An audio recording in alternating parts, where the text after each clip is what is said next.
This podcast is about the mood boards that I've created for my research section and why I chose the images. First one I did was rock music. I based my research basically around Kerrang and the styles they portray in their music making. If you see on their front cover, the title is always in the same place and always has this very similar layout. Other ideologies this magazine follows is also, if you look at the artists, they always seem to be wearing dark clothing. This is evident in other magazines, such as the Roxanne one, with the Black Veil Brides band on there. Also, the other ideologies they follow is stuff like, they always include guitars, instruments, because that's trying to what they're trying to connect with as an audience.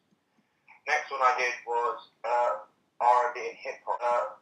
R&B and hip hop. This is very different to rock and roll. The fact that there's a lot more colour is used in the magazines, and also the fact the styling of how the artist portrays is very different.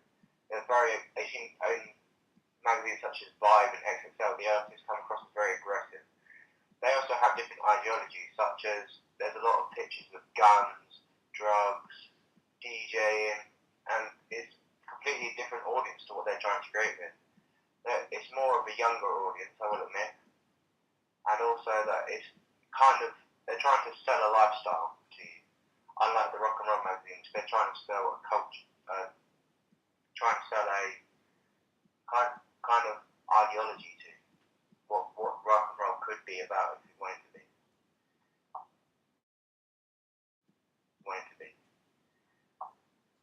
The third one I did was classical music. This again is very different to R&B and rock and roll. Completely different genre. It's all about it's a very older age, completely target a completely different target audience. It's a lot older audience, and if you look at the magazines, comparing to stuff like Vibe, the way they dress is completely different. It's all black ties and stuff like that.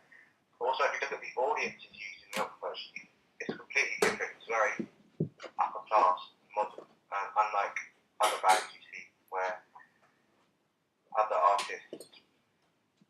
Also, if you look at sheet music, that's the sort of stuff you see. You would never see something like that inside of Vibe or Kerrang and any sort of sheet music. But I found that inside a magazine, one of the BBC Music magazines. Along with the magazine, they also follow the same sort of stock font as stock font. It's also in a Roxanne finish. So it's again refers to the target audience being upper class, but it's the same sort of font you'll see in the Telegraph. The final magazine I did was an acoustic magazine. This is the magazine that I want to do for my final product. As you can see, it's a lot simpler genre of music, and they don't really have a lot of ideology. The main focus is the fact that it's just a man and a guitar, and it's just it's simple music. It's not covered over with items, or it's not meant to be show busy. It's very simple. I think I portrayed that in the images with like sitting on the lawn just with their guitar, you know. If you look at the front cover of Acoustic magazine, it's also very simple. It's just a man, simply James Morrison in front of himself. But this is something that I want to create, something I believe can sell in the mass market. The issue with Acoustic magazine that I find is that it's very aimed at a much older audience. We have new artists like Jack Johnson, Ben Howard, who are coming through, and Obadiah Parker, who could definitely fill a different magazine aimed at a younger audience. More of the surf. If you look in the bottom right corner, there's a picture of Jack Johnson there. He surfs a lot, and that's the sort. And so does Ben Howard. These are sort of areas of the market that I believe aren't